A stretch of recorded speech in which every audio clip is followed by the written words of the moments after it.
పరమేశ్వర స్వరూపమైన సభకి నమస్కారం. తరువాతి నామంలో స్వామిని శంభు అని కీర్తిస్తున్నారు. శంభు అనే మాటకు అర్థం ఏంటంటే భావ ఇతి శంభు, అంటే ఎప్పుడూ కూడా సుఖాలను కల్పించేవాడు. సుఖాలను కల్పించి ఒకానొక స్థాయికి చేరిన తర్వాత ఈ సుఖాల అన్న వైరాగ్య సుఖాన్ని కూడా కల్పించేవాడెవరో వారికి శంభు అని పేరు. లోకంలో సుఖము అనే మాట ఉంది. సుఖం అంటే ఏంటంటే బయట ఉన్న ఇంద్రియాలకు ఏదైతే సుఖంగా ఉంటుందో, అంటే ఏ కష్టము కలగకుండా మన మనస్సు ఇలా అలాగే కూర్చో అని చెప్పేసి ఆ ఇంద్రియాలకు నియంత్రితను కల్పించి ఉన్నంతసేపు కూడా మనం దాన్ని సుఖంగానే భావిస్తూ ఉంటాం. లేదు, శరీరానికి కొంత కష్టం ఉండే పరిస్థితి ఉంది, లేదా అలాంటి పని చేయండి అంటే చాలు అది మనకు దుఃఖంగా తోస్తూ ఉంటుంది. ఇలా ఎందుకు జరుగుతుంది అని అంటే కొన్ని కోట్ల జన్మలుగా మన మనస్సు అనేది ఆ సుఖానికి అలవాటు పడిపోయింది. ఇలా అలవాటు పడిపోయిన మనస్సు ఒక్కసారిగా నువ్వు కష్టపడు, నువ్వు ఇలా సాధన చెయ్యి అంటే మన మాట వినదు. అది వినడం అనేది యాంత్రికంగా మాత్రమే చేస్తుంది.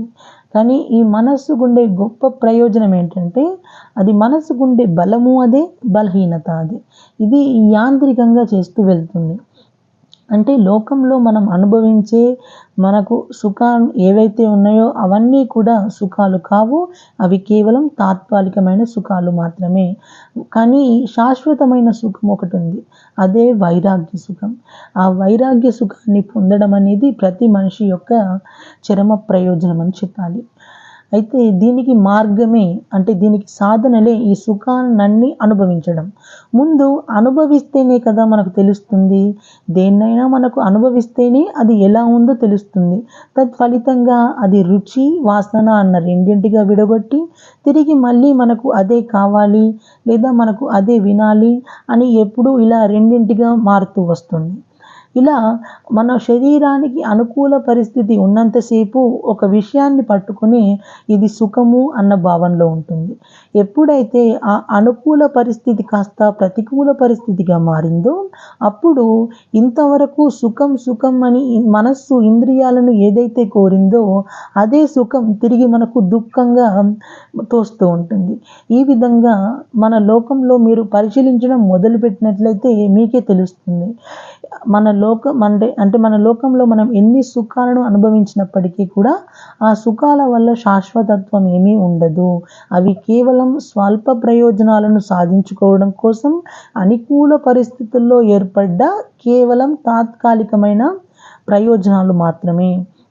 అంచేత సుఖాలను కల్పించేవాడు, తత్ఫలితంగా ఇవన్నీ సుఖాలు శాశ్వతం కావు అన్న సత్యాన్ని ఎరుకలోకి తెచ్చుకొని తత్ఫలితంగా వైరాగ్య సుఖము, ఏవిటిపైన భ్రాంతి లేకుండా అన్నిటిపైన మోహం పోయి మంచి భావాలను మనసులో నిలుపుకొని తద్ఫలితంగా ఈశ్వరుణ్ణి చేరుకోవాలన్న గొప్ప వైరాగ్య సుఖాన్ని కలగలిగిన వాడెవరో, అంటే ఆ వైరాగ్య సుఖాన్ని అందివ్వగలిగిన వాడెవరో వాడు పరమేశ్వరుడు, వాడు శివుడు, వాడు శంభువు.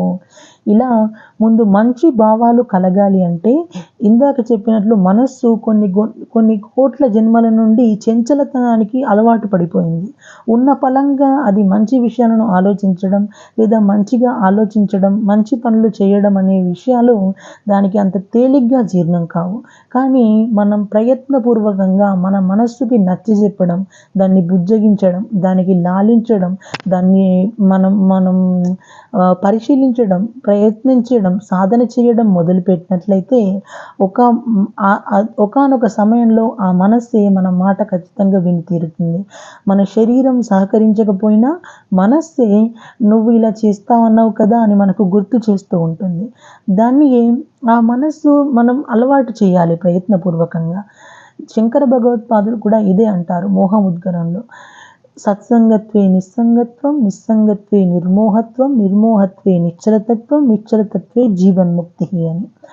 సత్పురుషులతోటి సాంగత్యం అనేది వృధాగా పోదు, అది ఖచ్చితంగా వ్యక్తి యొక్క జీవితాన్ని ఖచ్చితంగా ఉద్ధరించి తీరుతుంది అంటారు శంకర భగవత్పాదులు. మనకు పురాణాలు గనక చూసినట్లయితే సత్పురుషుల సాంగత్యం వల్ల ఉన్నత స్థాయిని పొంది చరిత్రలో కీర్తివంతులైన వాళ్ళు మనకు ఎందరో తోస్తూ ఉంటారు. అంచేత నా వరకు నేను చాలా మంచివాడినిగానే అనిపిస్తుంది. కానీ ఎప్పుడైతే పురాణాలు తిరిగేసి చూస్తే, అంటే పురాణాలు ప్రత్యేకంగా మనం ప్రయత్నపూర్వకంగా చదివితే తప్ప తెలీదు మనలో ఏ దుర్గుణాలున్నాయనేది.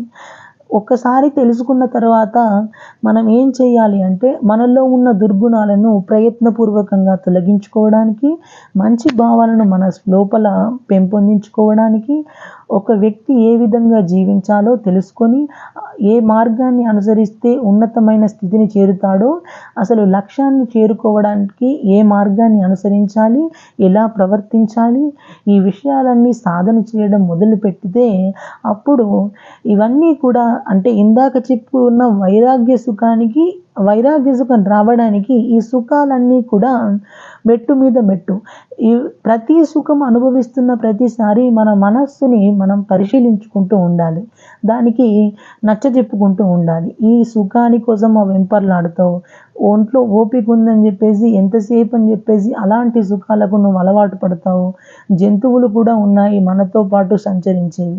అవి ఒకే రకమైన సుఖాన్ని, మనము కూడా ఒకే రకాన్ని సుఖమైన పొందుతున్నాము. దీనికి గల మరి అలాంటప్పుడు జంతువుకి మనిషికి తేడా ఏంటి అన్న ప్రశ్న నువ్వు వేసుకోగలగాలి. ఇలా ఎప్పుడైతే ప్రయత్నపూర్వకంగా భగవంతుడికి సంబంధించిన కథలను వినడం, మంచి విషయాలను మన ఇంద్రియాల గుండా మనస్సులోకి తీసుకోవడం, ఇలా ఎప్పుడైతే చేస్తామో ఇవి మనం తిన్న ఆహారంలో 6వ వంతు మన మనస్సుగా మారి తత్ఫలితంగా మన బుద్ధిని ప్రచోదనం చేస్తుంది అని శాస్త్రం చెప్తుంది. అదేవిధంగా ముందు ఇంద్రియాలు, అంటే మనస్సు మంచిగా మారాలంటే అందుకు మనం ఏ విషయాలనైతే ఇస్తామో అలాంటి విషయాలని ఆధారం చేసుకొని అలాంటి మనస్సే ఉత్పన్నమవుతుంది. దీని కారణంగా, అంటే ముందు మనకు మంచి మనస్సు కావాలంటే మంచి భావాలు ముందు మనం ప్రయత్నపూర్వకంగా మన లోపల తెచ్చుకోవాలి. ఒకానొక నాడు ఈశ్వరుని అనుగ్రహం ఉంటే మనం ఏ సమయంలో ఏ మంచి మాట వినాలి, అది ఎవరి నుండి వినాలి అని చెప్పేసి ఈశ్వరుడే నిర్ణయించి మనల్ని ఆ స్థాయికి ఎత్తగలడు. అందుకు మనకు కావాల్సింది ఈశ్వరుడి పట్ల ప్రగాఢమైన విశ్వాసం, ఆయన ఉన్నాడు అన్న భయం, భక్తి.